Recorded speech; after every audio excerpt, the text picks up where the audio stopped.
Привет! Это быстрый обзор последних приключений Хань Ли. После смертельной схватки герой срывает джекпот, запуская совершенно новый этап развития.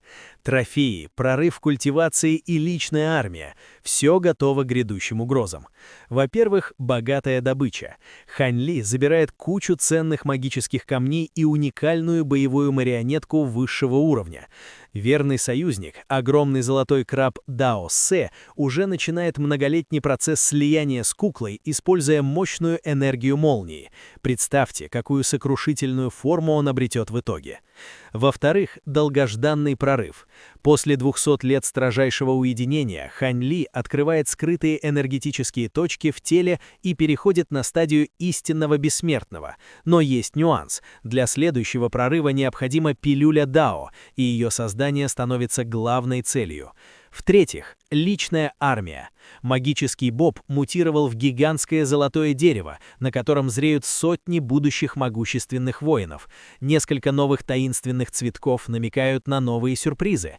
С возросшей хилой, прокачанным крабом-союзником и армией за спиной, Хань Ли готов встретить любую опасность лицом к лицу. А теперь слушаем дальше.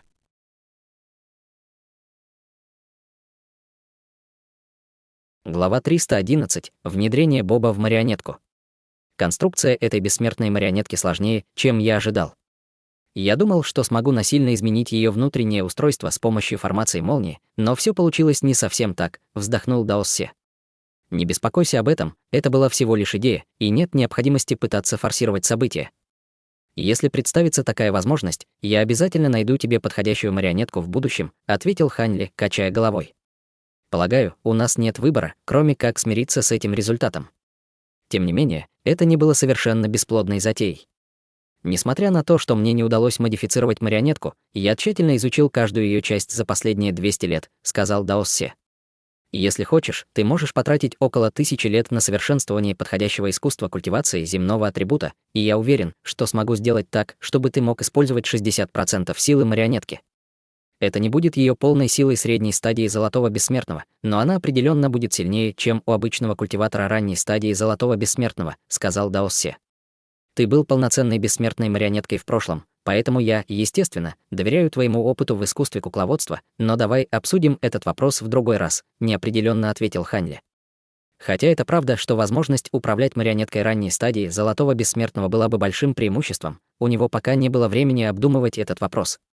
Несмотря на то, что он находился в Дао Пылающего Дракона, его безопасность не была гарантирована, поэтому он не мог просто уединиться на 1000 лет, как другие бессмертные.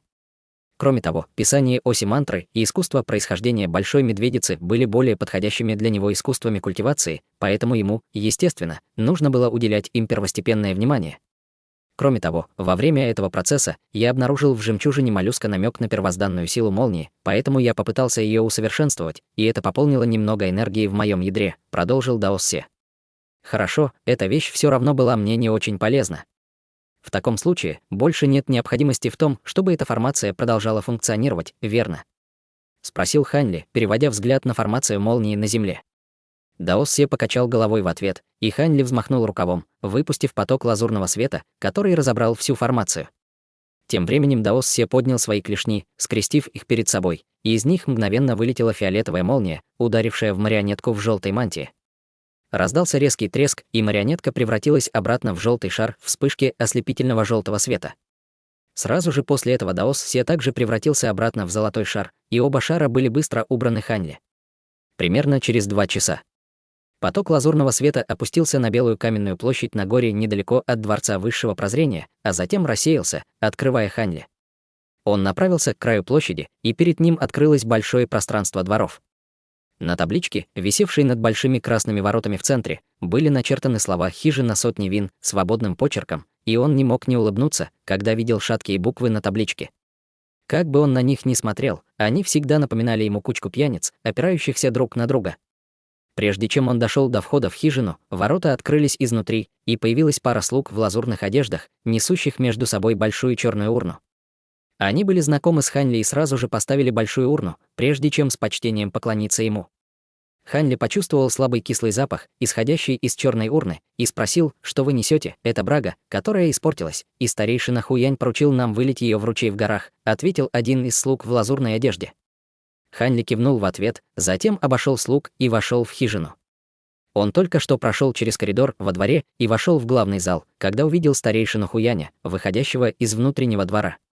К его удивлению, волосы старейшины Хуяня были безупречно уложены, а одежда в идеальном состоянии.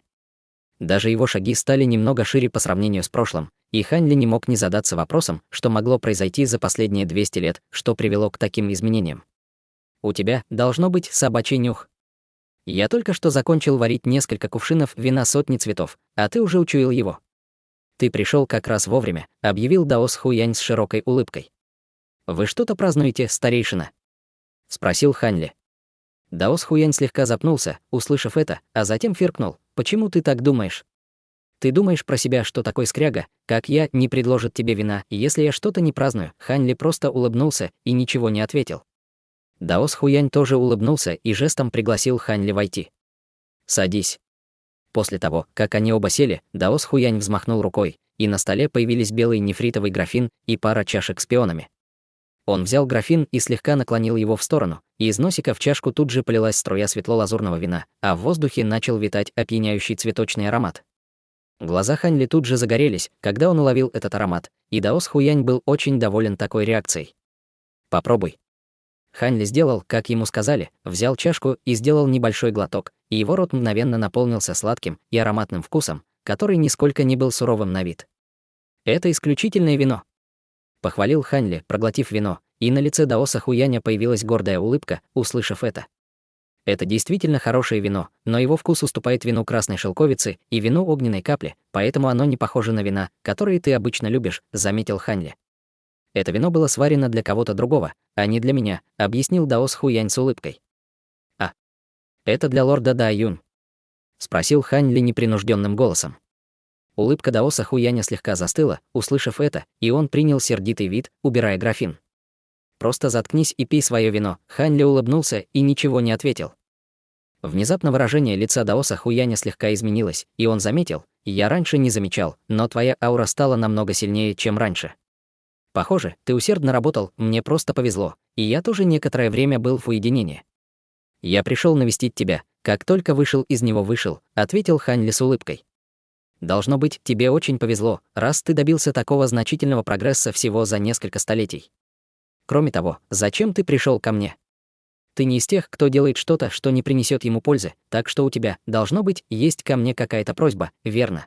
— спросил Даос Хуянь. «Ты очень хорошо меня знаешь, старейшина. Я пришел к тебе, потому что по какой-то причине первичный боб, который я посадил, произвел 2 цветка первичного боба, что противоречит тому, что написано в книге, которую ты мне дал, поэтому я решил прийти и проконсультироваться с тобой по этому поводу», — ответил Ханли с серьезным выражением лица. «2 цветка первичного боба», — воскликнул Даос Хуянь с недоверчивым выражением лица. Брови Ханли слегка нахмурились при виде его реакции, и он поспешно спросил: «Что-то не так, не так?» «Все как раз наоборот. Вообще говоря, у дерева воина Да есть только 50% шанс прорастить цветок первичного боба, но твое не только прорастило цветок первичного боба, но и прорастило 2. Не то чтобы такого никогда раньше не случалось, но это крайне маловероятно. Как тебе так повезло?» «Я начинаю немного завидовать тебе», — сказал Даос Хуянь, беря красную тыкву с вином, привязанную к его поясу, и делая глоток ее содержимого. Ханли был очень рад это услышать. Он уже догадался, что это, скорее всего, положительное событие, и был полностью успокоен, получив подтверждение от Даоса Хуяня. Он знал, что это, скорее всего, результат духовной жидкости, которой поливали первичный боб, а не просто удача, но, естественно, не собирался раскрывать это Даосу Хуяню. Внезапно ему в голову пришла мысль, и он спросил: «Если дерево воина Да не проращивает цветок первичного боба, разве это не означает, что оно не сможет произвести другое дерево воина Да, верно? Ты думаешь, первичные бобы так легко достать?» В области выращивания воинов Да продолжение рода первичных бобов всегда было большой проблемой. «Забудь, ты все равно не поймешь, даже если я тебе это объясню», — фыркнул Даос Хуянь. «В таком случае, похоже, мне повезло», — усмехнулся Ханли. Даос Хуянь закатил глаза на Ханли, прежде чем сделать еще один глоток вина. Хань Ли не обратил внимания на Даоса Хуяня, когда он размышлял взволнованным голосом: «И если я посажу оба первичных боба, то через пару столетий смогу вырастить вдвое больше воинов, да. На твоем месте я бы определенно не стал тратить эти первичные бобы впустую, просто сажая их», — вмешался Даос Хуянь.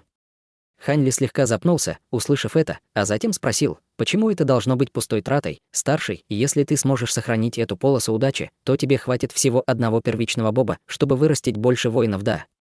Что касается другого, то ты можешь оставить его себе, и если тебе когда-нибудь попадется первоклассная марионетка, ты можешь внедрить его в эту марионетку», — объяснил Даос Хуянь выразительным голосом. «Первичные бобы можно внедрять в марионетки?» — спросил Хань Ли с удивленным выражением лица.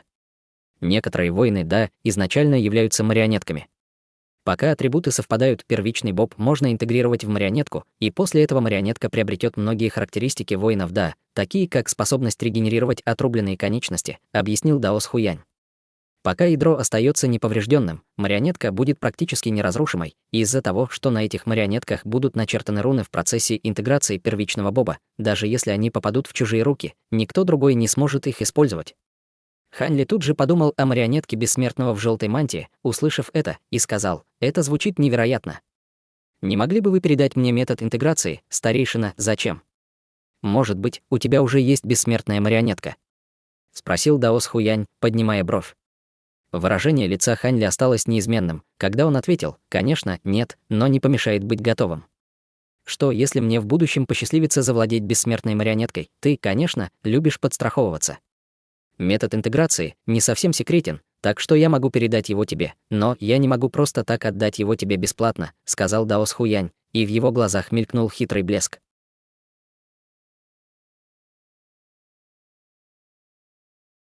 Глава 312. Боб Молнии. «Конечно. Мне как раз недавно попал в руки один предмет, дайте мне знать, если он вас заинтересует, старший», — сказал Хань Ли, перевернув руку и достав тонкую золотую страницу. «Рецепт пилюли, да. Не пытайся умилостивить меня любым рецептом пилюли. По крайней мере, это должен быть рецепт земной пилюли», — усмехнулся Даос Хуянь. Он сделал рукой приглашающий жест, и золотая страница поднялась из руки Хань Ли, прежде чем приземлиться в его руке. Пилюля, стимулирующая рост. Это действительно земная пилюля, и при этом подходящая для культиваторов средней стадии истинного бессмертного. «Полагаю, этого будет достаточно», — размышлял Даос Хуянь, затем убрал золотую страницу и перевернул руку, достав белый каменный осколок, который он передал Хань Ли. Хань Ли принял каменный осколок и прижал его к колбу, чтобы изучить его содержимое. Схема формации и материалы, необходимые для ее создания, уже четко аннотированы, и ее не должно быть слишком сложно создать, но ты должен убедиться, что подготовил достаточное количество духовных камней для поддержания ее работы. В противном случае, если у нее закончится духовная сила даже на мгновение, весь процесс провалится. «Марионетка не пострадает, но первичный боб будет уничтожен», — предупредил Даос Хуянь. «Спасибо, старший», — ответил Хань Ли, кивнув и убирая каменный осколок со лба. «Хорошо, если это все, то ты можешь идти. У меня еще есть гости, которых нужно принять позже», — прямо и откровенно сказал Даос Хуянь. «В таком случае я не буду больше отнимать у вас время, старший». Хань Ли встал и поклонился на прощание, а затем вылетел из хижины сотни вин, как луч света. Он только что долетел до края горы, когда заметил, как еще один луч света спускается к хижине сотни вин, и это была никто иная, как учитель Байсюань, Юнни. На площади в секте священных марионеток Байсюань называла Целинь-3 хозяйкой, и Хань Ли уже знал о личности Байсюань, поэтому он, естественно, догадался, что Целинь-3 и Юнни — это одно и то же лицо. Несмотря на то, что он не присутствовал на заключительном этапе битвы в секте священных марионеток, он узнал по другим каналам, что человек, который в конце концов спас секту священных марионеток, был никто иной, как Даос Хуянь, и что он также был одним из 13 лордов Да, Пылающего дракона. Учитывая то, что он уже знал об Байфэньи, он догадался, что между Дасом Хуянем и Юнни есть какие-то связи, но, видя, что Даос Хуянь не упомянул об этом, он, естественно, сделал вид, что ничего не знает. Конечно, он изо всех сил старался раскопать всю эту информацию не только для того, чтобы удовлетворить свое любопытство. Вместо этого он пытался выяснить, начала ли секта священных марионеток поиски своей потерянной бессмертной марионетки. Однако, похоже, что вскоре после нападения секта священных марионеток покинула те острова и, по-видимому, исчезла. С этими мыслями, промелькнувшими в его голове, Хань Ли вернулся на пик багрового рассвета. Войдя в секретную комнату своей пещерной резиденции, он перевернул руку и достал каменный осколок, данный ему Даосом Хуянем, и на его лице появилось взволнованное выражение, когда он закрыл глаза и влил свое духовное чувство в каменный осколок. Каменный осколок содержал формацию, очень похожую на ту, которую просил Даос Се, что указывало на то, что между ними было много фундаментальных сходств, но были некоторые различия в деталях и материалах, необходимых для создания формации. Изучив схему формации некоторое время, Хань Ли обратил свое внимание на материалы и метод, необходимые для создания формации. При этом он обнаружил 5 различных наборов материалов в зависимости от атрибута первичного боба. Среди них он сосредоточился на материалах земного атрибута. В конце концов, его бессмертная марионетка была земного атрибута, а его первичный боб происходил от Золотого Воина Да, поэтому была очень большая вероятность, что он также был земного атрибута. Некоторое время спустя Хань Ли открыл глаза и пробормотал себе под нос «песок бесконечности». Затем он перевернул руку и достал пару лазурных масок, одну с быком и одну с тигром.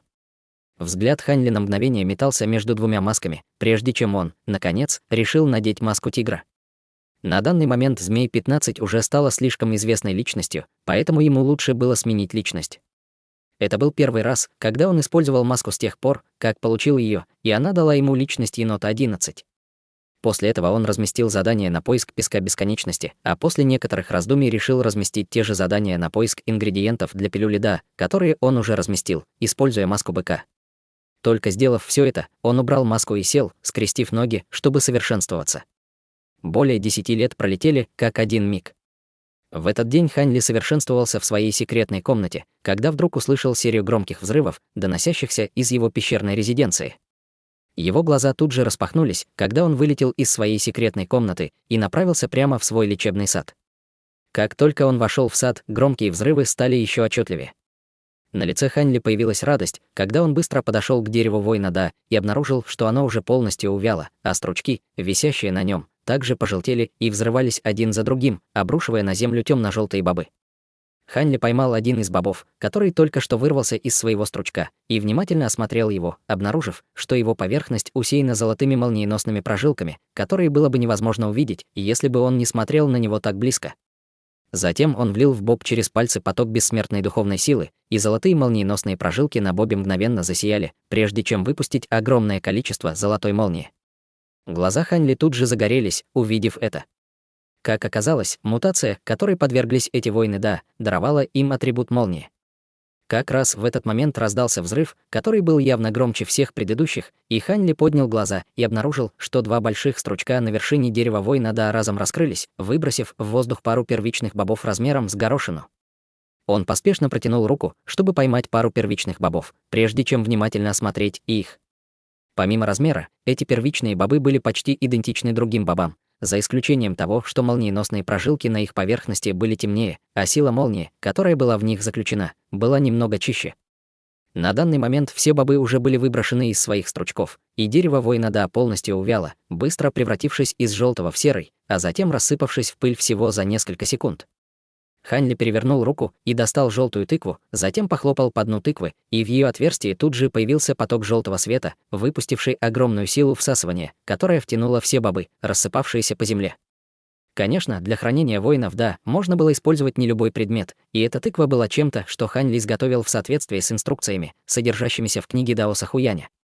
Эта тыква функционировала очень похоже на мешочек для хранения, но на самом деле была ближе по своей природе к мешку для духовных зверей, и, находясь внутри нее, воины Да могли продолжать поглощать изначальную ци мира. На самом деле, если он хотел продолжать выращивать воинов Да, чтобы поднять их на более высокий уровень, он мог даже налить в тыкву немного заранее приготовленной духовной жидкости, и именно это Даос Хуянь делал со своими воинами Да. Собрав все бобы, Хань Ли взволнованно вернулся в свою секретную комнату. 2 дня спустя. На полу в секретной комнате Хань Ли была выгравирована кольцеобразная формация радиусом около 3 метров. По всей формации было множество углублений, в которых были размещены различные виды духовных материалов и несколько камней бессмертного происхождения. В центре формации находилась золотая платформа умеренного размера, напоминавшая город, с 4 стенами сверху, образующими полость, где хранились сотни бобов воинов Да. Эта формация была известна как формация блокировки изначальной молнии, и это была формация молниеносного атрибута, описанная в книге Даоса Хуяня, которую можно было использовать для усовершенствования бобов воинов Да. Золотая платформа в центре формации была небольшим алтарем, который Хань Ли построил, используя дерево сдерживания молнии, и это было ядро всей формации. Формацию для усовершенствования бобов-воинов Да нужно было выбирать на основе атрибута, проявляемого бобами после достижения ими зрелости, и Хань Ли думал, что эти бобы, скорее всего, унаследовали атрибут Золотого Гиганта и развили атрибут Земли, но из-за мутации эти бобы все еще содержали духовную силу земного атрибута, но она была намного слабее духовной силы атрибута молнии, содержащейся в них. Поэтому, выбирая формацию для усовершенствования, Хань Ли остановился на формации блокировки изначальной молнии. После того, как все было устроено в секретной комнате, он сел, скрестив ноги, перед формацией, затем перевернул руку и достал пилюлю, которую тут же проглотил. Даос Хуянь предупредил его, что создание этой формации будет очень сильно истощать его бессмертную духовную силу, поэтому он должен был привести себя в наилучшую возможную форму, прежде чем приступить к процессу усовершенствования. Подумав об этом, он долго медитировал, прежде чем открыть глаза и активировать формацию. Он сложил обе руки в печать, а затем указал пальцем на золотую платформу в центре формации, и из его кончика пальца тут же вылетела дуга золотой молнии, прежде чем прыгнуть на платформу, как духовная змея. Раздался звук текущего электричества, когда вся золотая платформа мгновенно засияла, и бесчисленные дуги молнии вырвались во всех направлениях, образуя сферический барьер из золотого света, который охватил всю формацию. В то же время все первоклассные духовные камни, которые были встроены в углубления на Земле, также начали ярко светиться, выпуская потоки чистой духовной силы в узоры формации на Земле.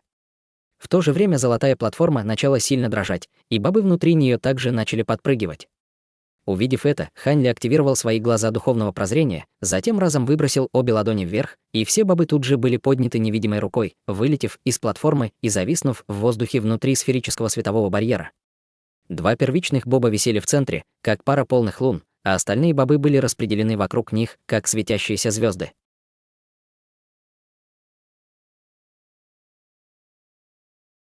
Глава 313. Исследование альтернативного пути. Внезапно Хань Ли переключился на другую печать, и золотые узоры на золотой платформе мгновенно засияли, когда столб золотой молнии вырвался прямо вверх, ударив в световой барьер наверху, а затем разделился на бесчисленные дуги золотой молнии. Два первичных боба находились в самом центре столба молнии, в то время как сотни дуг молнии вырвались во всех направлениях, образуя золотую сеть, которая охватила все окружающие бобы. Внутри сети молнии все бобы были соединены между собой нитями молнии, которые напоминали тонкие ветви, а столб золотой молнии под первичными бобами напоминал главный ствол, придавая всей конструкции вид маленького золотого дерева молнии. Струйки духовной силы, высвобождаемые духовными камнями на земле, текли по стволу и ветвям дерева молнии в бобы, заставляя все молниеносные прожилки на их поверхности сиять ослепительным светом. Хань Ли чувствовал, что смотрит на золотое дерево, усыпанное плодами, и на его лице появилось довольное выражение.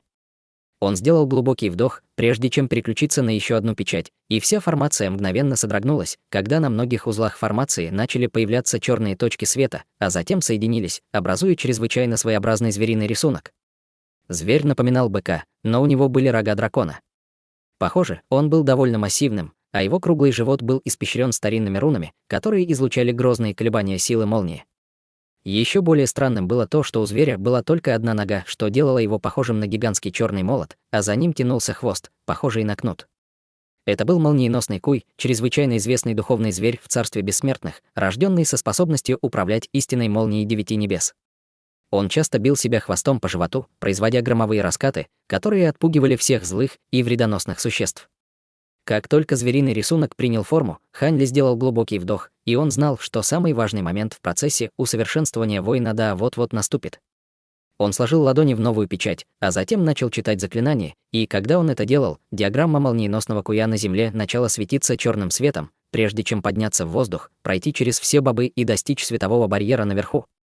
Синий свет в глазах Хань Ли стал еще ярче, и полупрозрачные нити, образованные его духовным чувством, начали вылетать из его переносицы, прежде чем устремиться к золотому дереву молнии, и в то же время он непрерывно взмахивал рукой в воздухе. Когда он это делал, все бобы, висящие на золотом дереве молнии, начали слегка дрожать, и вокруг молниеносных прожилок на бобах начали появляться черные точки света, что указывало на то, что процесс нанесения рун официально начался. Снаружи формации руки Хань Ли двигались с невероятной скоростью, но черные прожилки, появляющиеся на бобах внутри формации, делали это крайне медленно. Нанесение рун было чрезвычайно кропотливым процессом, который очень сильно истощал духовное чувство, и обычный истинный бессмертный, скорее всего, разделил бы бобы на партии для нанесения рун, чтобы уменьшить нагрузку на свое духовное чувство.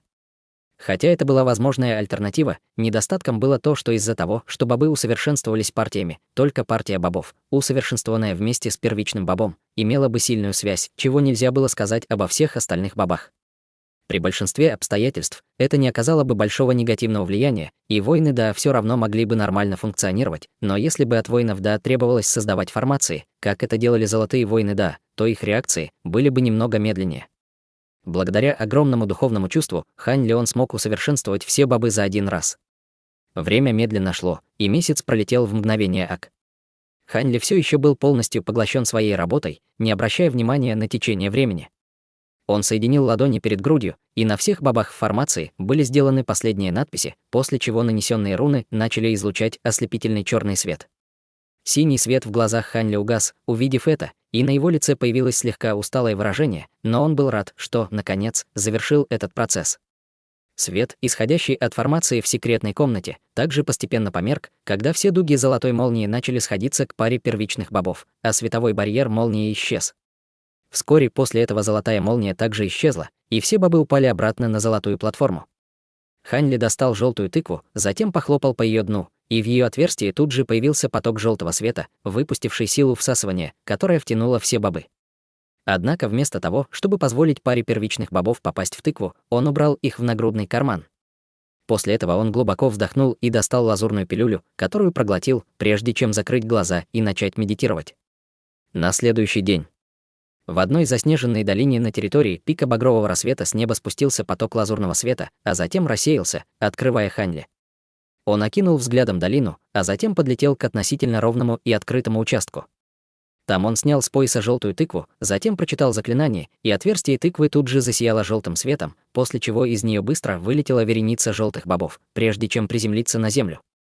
Как только бобы приземлились в окрестностях, каждый из них мгновенно превратился в бронированного воина Да ростом около 3 метров. Они были довольно похожи по внешнему виду на золотых воинов Да, но на них были доспехи с начертанными на них молниеносными прожилками, и все несколько сотен из них выстроились в единый строй, представляя собой грозное зрелище. Хань Ли щелкнул пальцем в воздухе, и поток лазурной ци меча пронесся по воздуху, прежде чем ударить одного из воинов Да в грудь. Воин Да тут же отлетел с громким грохотом, прежде чем тяжело приземлиться на землю, создав огромную вмятину. В следующее мгновение воин Да выпрыгнул из кратера, и его доспехи были пробиты, а на груди был порез, но порез был не очень глубоким и, похоже, вообще не влиял на его движение. Хань Ли слегка кивнул, увидев это. Он использовал всего около 1% своей силы, чтобы высвободить этот поток ци меча, но этого все равно было бы слишком много для обычного культиватора Великого Вознесения, и тот факт, что он смог лишь слегка ранить этого воина Да, указывал на то, что его защита была еще более грозной, чем он ожидал. Подумав немного, Хань Ли решил столкнуть воинов Да друг с другом. По их доспехам пробежали дуги золотой молнии, и по его приказу они бросились в долину, демонстрируя скорость, намного превосходящую скорость золотых воинов Да, с которыми Хань Ли сталкивался в прошлом. Войдя в долину, воины Да тут же разделились на пары, чтобы вступить в бой, и тут же раздались громкие раскаты, подобные грозным ударам грома. Вся долина начала сильно дрожать, вызывая лавины на всех близлежащих горах. После некоторого наблюдения Хань Ли обнаружил, что эти воины Да очень похожи на золотых воинов Да по своему стилю боя тем, что они были такими же безрассудными и не заботились о собственной безопасности. Однако эти воины Да явно демонстрировали превосходные регенеративные способности, способные быстро восстанавливаться после любых ранений, пока они не были полностью уничтожены, и это было очень обнадеживающим зрелищем для Хань Ли. После этого Хань Ли контролировал воинов Да, чтобы создать несколько формаций, но результаты были не такими уж хорошими. Однако он знал, что это из-за недостатка практики, поэтому не обращал на это особого внимания. Он уже был очень доволен силой, демонстрируемой воинами Да, и убрал их, прежде чем вернуться в свою пещерную резиденцию. Войдя в свою секретную комнату, он перевернул руку и достал золотой металлический шар, а затем позвал «Брат Се». Мгновение спустя на золотом шаре появилось несколько трещин, из которых вылезли тонкие металлические конечности, и шар превратился в золотого краба размером с ладонь под аккомпанемент металлического щелчка. «Зачем ты меня позвал, товарищ Даос Хань?» — спросил Даос Се, глядя на Хань Ли с его ладони. «Я недавно наткнулся на формацию, которая может интегрировать первичный боб воина Да с марионеткой, и хотел обсудить это с тобой», — ответил Хань Ли. Ты подумываешь о том, чтобы слить первичный боб с той бессмертной марионеткой, товарищ Даос Хань? Боюсь, это не сработает на бессмертной марионетке, у которой отсутствует ядро, сказал Даос Се. Хань Ли оставался невозмутимым и с улыбкой призвал: не спеши отказываться от этой идеи, брат Се. Почему бы тебе сначала не взглянуть на этот первичный боб? Затем он перевернул другую руку и достал один из первичных бобов, на поверхности которого были золотые молниеносные прожилки, а также изображение зверя молниеносного куя. Хань Ли положил первичный боб рядом с Даосом Се, и тот тут же заинтересовался. Он обошел первичный боб, внимательно осмотрев его, а затем посмотрел на Хань Ли и сказал: этот первичный боб обладает как земным, так и молниеносным атрибутами. Ты думаешь, верно, вмешался Хань Ли. Ты не смог слиться с марионеткой из-за несовпадения атрибутов, но, возможно, с этим первичным бобом в качестве посредника это сработает. Даос Се помолчал немного, а затем сказал: это действительно потенциально осуществимый метод. Можешь показать мне формацию для интеграции? Хань Ли протянул каменный осколок Даосу Се, который схватил его одной из своих клешней. Вскоре он отпустил каменный осколок, а затем повернулся к Хань Ли и сказал торжественным голосом: формация молнии, которую я просил тебя создать ранее, работает медленно и тонко, но эта формация намного агрессивнее. Если процесс провалится, этот бесценный первичный боб наверняка будет уничтожен, и эта бессмертная марионетка, и я, скорее всего, тоже пострадаем. Ты уверен, что готов пойти на этот риск?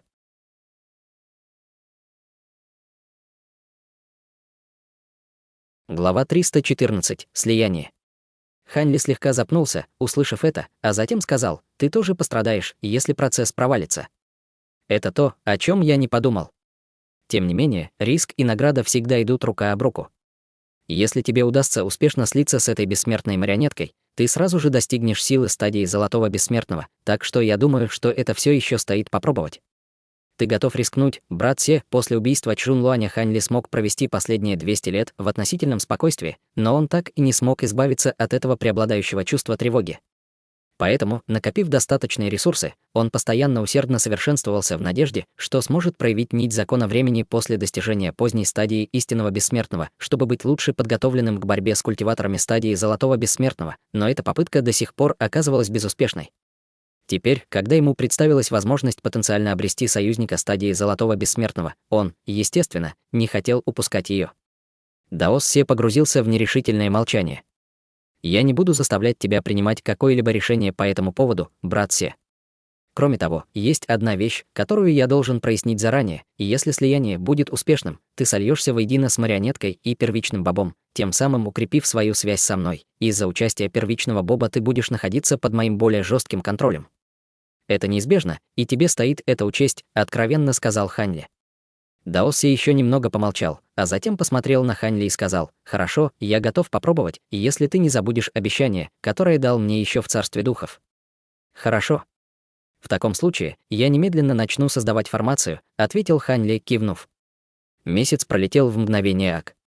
За это время Хань Ли открыл большую секретную комнату в своей пещерной резиденции, внутри которой находилась сложная формация с 8 кусками дерева сдерживания молнии с начертанными на них рунами, расположенными по всему периметру. В узлы формации были помещены различные виды материалов, включая песок бесконечности, а также в несколько углублений вокруг формации были встроены камни бессмертного происхождения. Бессмертная марионетка в желтой мантии сидела в центре формации, скрестив ноги, а Хань Ли стоял снаружи формации, перевернув руку и достав золотой металлический шар. Раздалась серия механических щелчков, и золотой шар быстро превратился в золотого краба. «Все готово, брат Се. Можешь начинать», — сказал Хань Ли, повернувшись к золотому крабу. Даос Се ничего не ответил, окутав себя шаром золотой молнии, прежде чем полететь к груди марионетки в желтой мантии и в мгновение ока исчезнуть в ней. Увидев это, Хань Ли тут же сел, скрестив ноги, а затем сложил печать и начал читать заклинание. В секретной комнате появился поток желтого света среди жужжания, и порывы желтого ветра начали проноситься по формации, образуя желтый вихрь, который охватил бессмертную марионетку, а также подхватил все материалы, разложенные по формации. Сразу же после этого из одежд бессмертной марионетки вылетели ряды старинных рун, прежде чем улететь в вихрь.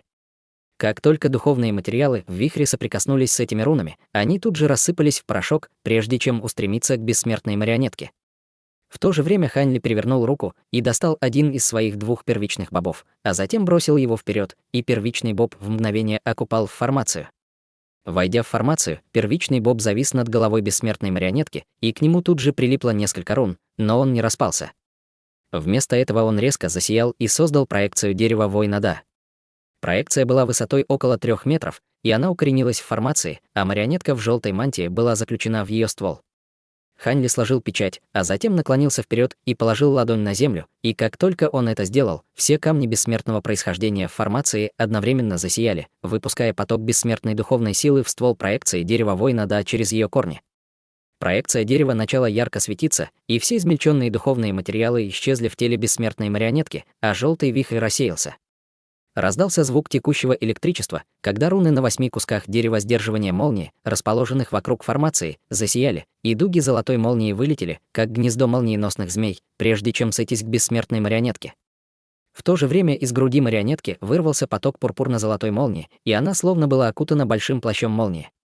Это был явный признак того, что Даос Се уже начал пытаться слиться с марионеткой, и Хань Ли, увидев это, тут же переключился на другую печать. Как раз в этот момент внезапно раздался громовой раскат, и за бессмертной марионеткой появилась гигантская проекция золотого краба с молниями, сверкающими по всему его телу. Внимание Хань Ли было полностью сосредоточено на формации перед ним, когда он выбросил ладони вперед, и бессмертная духовная сила в его теле хлынула, как могучая река. В секретной комнате непрерывно раздавались раскаты, и стены начали сильно дрожать. К счастью, Хань Ли уже предвидел это и заранее создал стабилизирующие и изолирующие формации. В противном случае эти толчки вызвали бы значительные волнения на всем пике багрового рассвета. По мере того, как толчки становились все сильнее, желтый и пурпурно-золотой свет в секретной комнате также начал мигать более хаотично. Хань Ли продолжал перебирать серию печатей, чтобы поддерживать отток бессмертной духовной силы, а также выпустил нити духовного чувства, чтобы соединить первичный боб, бессмертную марионетку и Даоса Се, чтобы насильно интегрировать их. Внутри секретной комнаты проекция золотого краба и проекция дерева воина Да одновременно уменьшились с 3 метров до 2 метров, затем до 1 метра, и желтый свет и молния, окутывающие их, также начали сходиться к центру. Только долгое время спустя весь свет полностью сгустился в шар золотого света размером с кулак, который парил перед грудью бессмертной марионетки, и внутри шара света можно было увидеть крошечную проекцию дерева и золотого краба. На данный момент почти вся бессмертная духовная сила Хань Ли втекла в формацию, а его духовное чувство также было сильно истощено, в результате чего его лицо слегка побледнело. «Сливайтесь!» — взревел он, и в следующее мгновение все, что осталось от бессмертной духовной силы в его теле, хлынуло к бессмертной марионетке без каких-либо ограничений. Раздался слабый треск с земли, и камни бессмертного происхождения, встроенные в формацию, также выпустили всю свою бессмертную духовную силу, прежде чем рассыпаться на куски. В груди бессмертной марионетки внезапно появился вихрь света, поглотивший шар золотого света, и из тела марионетки вырвался толстый разряд молнии среди громового раската. Он напоминал столб пурпурно-золотой молнии, вырвавшийся в небеса, пробив потолок секретной комнаты и заставив весь пик багрового рассвета сильно содрогнуться. К счастью, столб молнии исчез всего через несколько секунд. Внутри секретной комнаты бессмертная духовная сила Хань Ли была полностью исчерпана, поэтому он мог противостоять удару молнии только своим телом небесного бессмертного, и его отбросило к стене позади него, прежде чем он выплюнул полный рот крови. Успокоившись, он взглянул на бессмертную марионетку, которая оставалась совершенно неподвижной.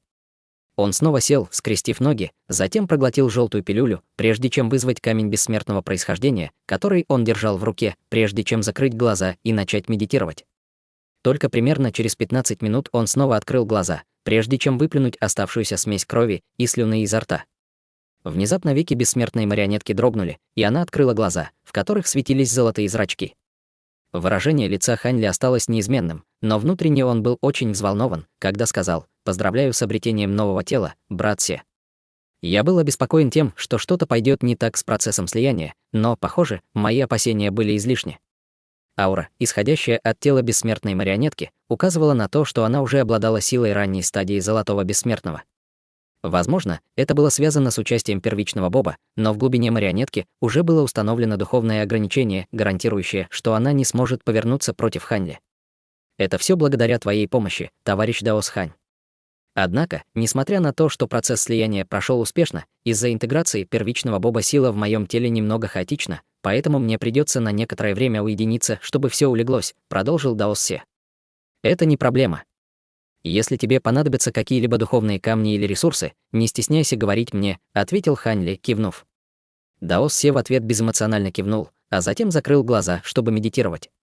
Только сейчас Хань Ли позволил легкой радости проскользнуть в своих глазах, и он больше не задерживался в секретной комнате, вставая, чтобы уйти. С этим делом покончено, ему нужно было обратить свое внимание на кое-что еще, что ему нужно было сделать. Поток лазурного света спустился с небес и приземлился перед Золотым дворцом на тыквенном пике, открывая Хань Ли. Он взглянул на табличку над входом во дворец, а затем вошел внутрь. Павильон бессмертных лекарств был заполнен шкафами с лекарствами и был довольно оживленным и шумным. В данный момент Е Наньфэн обслуживал пожилого мужчину перед шкафом возле входа. Как только он заметил Хань Ли, Е Наньфэн улыбнулся ему и помахал рукой. Хань Ли кивнул в ответ, а затем начал самостоятельно просматривать шкафы с лекарствами. Вскоре пожилой мужчина, похоже, нашел то, что искал, и тут же ушел, заплатив за свою покупку. Затем Е Наньфэн быстро подошел к Хань Ли с улыбкой и поприветствовал его. «Давно не виделись, старейшина Ли. Похоже, ваш павильон бессмертного лекарства добавил в свой каталог много лекарственных ингредиентов с момента моего последнего визита, старейшина Е», заметил Хань Ли, отводя взгляд от одного из шкафов с лекарствами. «У вас острый глаз, старейшина Ли». «Это все благодаря лорду Дааму, что у нас появился весь этот новый инвентарь», ответил Е Наньфэн с улыбкой. Хань Ли слегка озадачился, услышав это, а затем спросил: «Лорд Дааму с пика парящего пера, разве в нашей секте есть еще один лорд Дааму?» Спросил Е Наньфэн. «Я не это имел в виду. Просто я слышал, что лорд Дааму уже почти 100 тысяч лет находится в уединении, неужели он недавно вышел из него?» Спросил Хань Ли.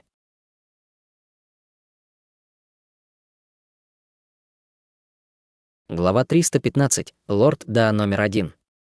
Должно быть, ты долгое время был в уединении, старейшина Ли. Неудивительно, что твоя аура стала значительно сильнее.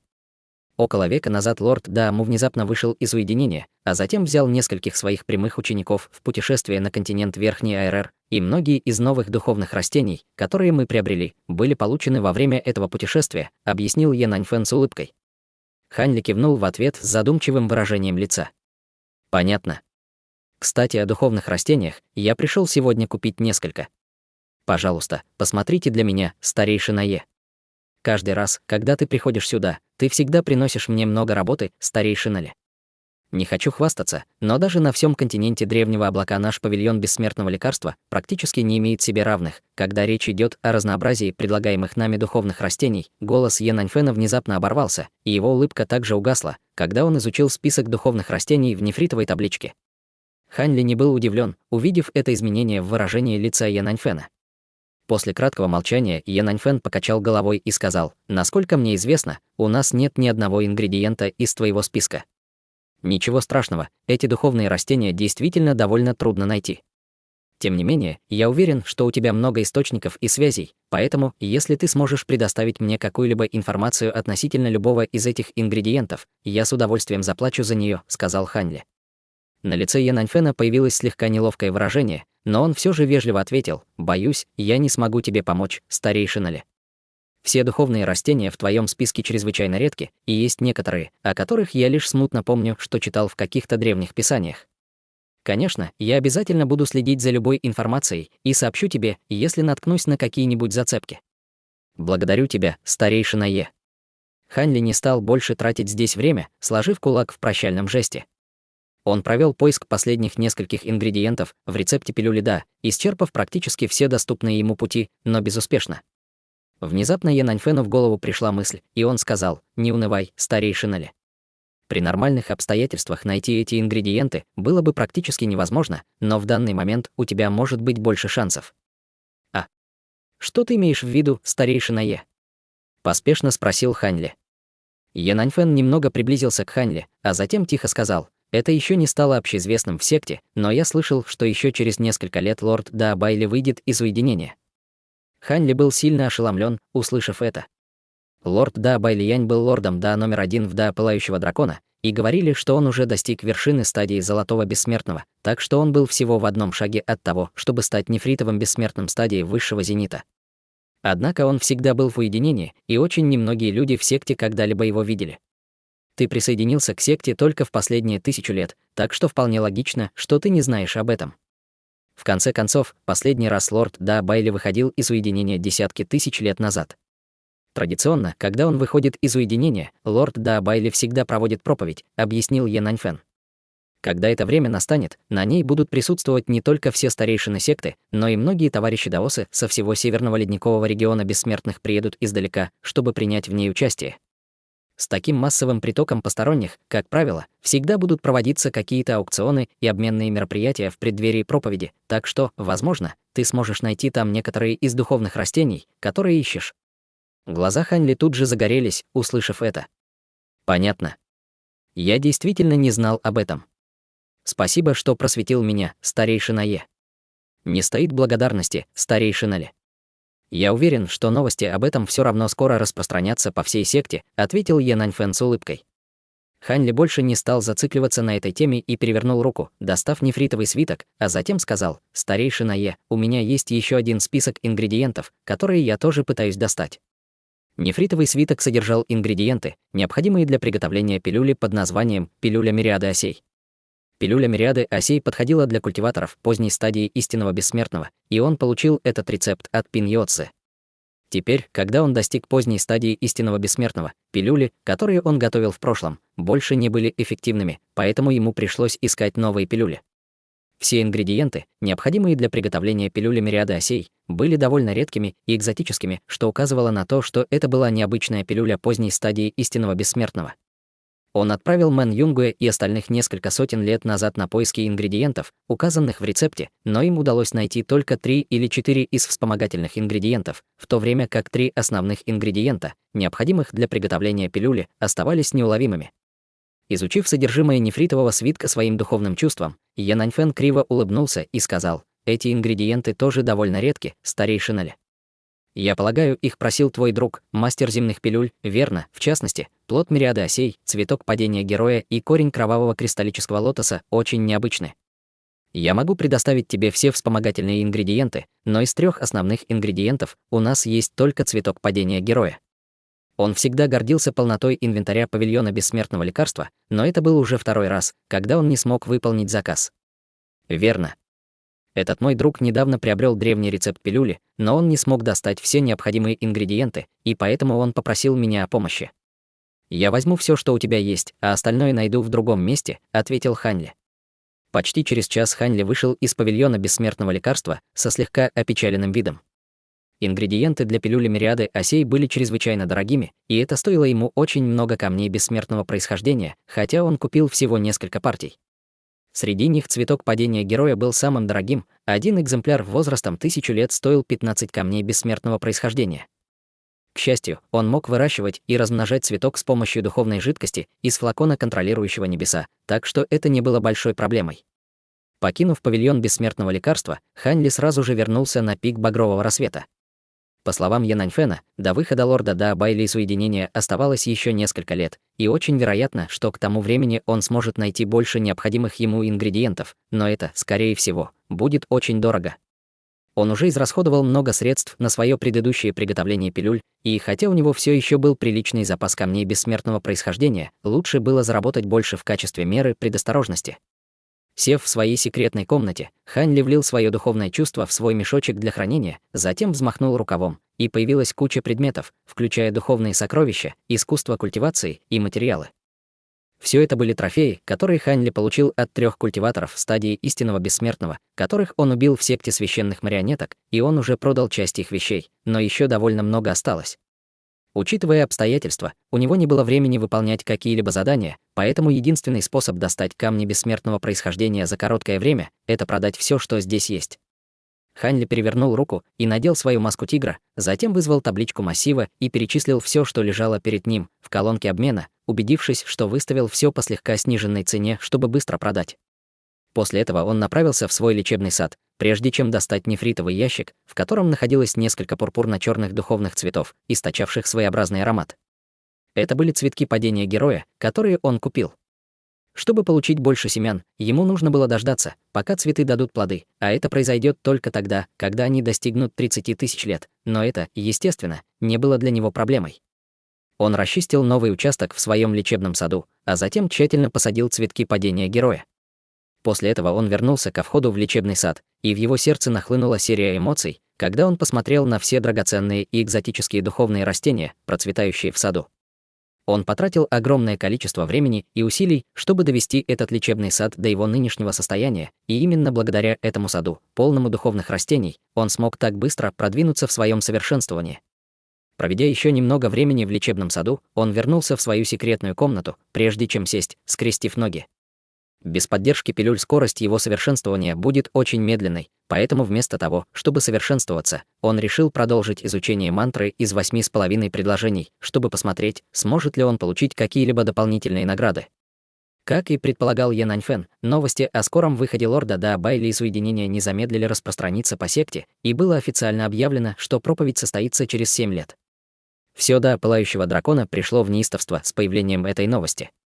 Согласно записям секты, лорд Да Байли до сих пор провел 8 проповедей, и каждая из них была чрезвычайно престижным событием даже в контексте всего Северного ледникового региона бессмертных. Особенностью этой церемонии было то, что не было никаких ограничений на людей, которые могли ее посетить. Другими словами, даже ученики внешней секты до пылающего дракона могли присутствовать. Что касается того, сколько они смогут извлечь из этого, это зависело от них самих. По-видимому, это было правило, установленное самим лордом Да Байли, и оно всегда соблюдалось.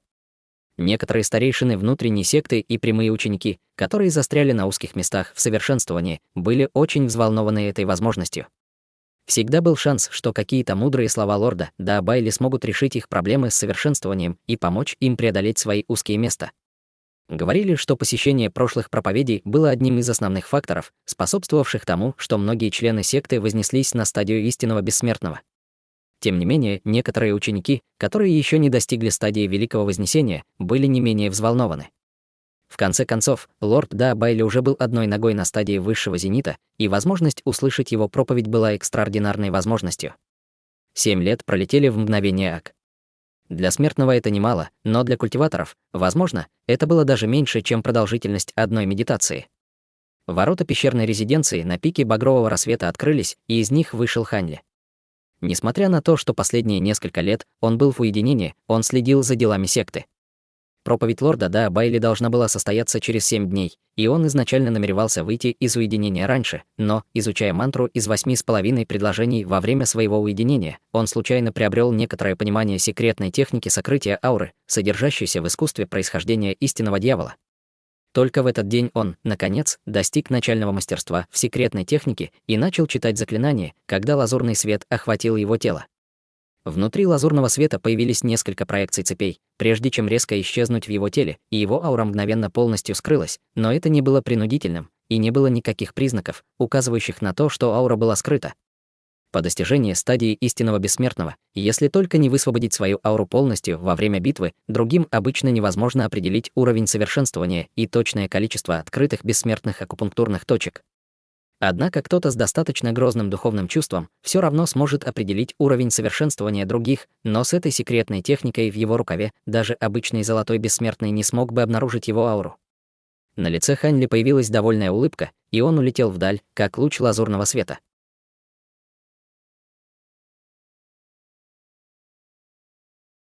Друзья, эти главы — нестандартное распределение ресурсов на высшем уровне.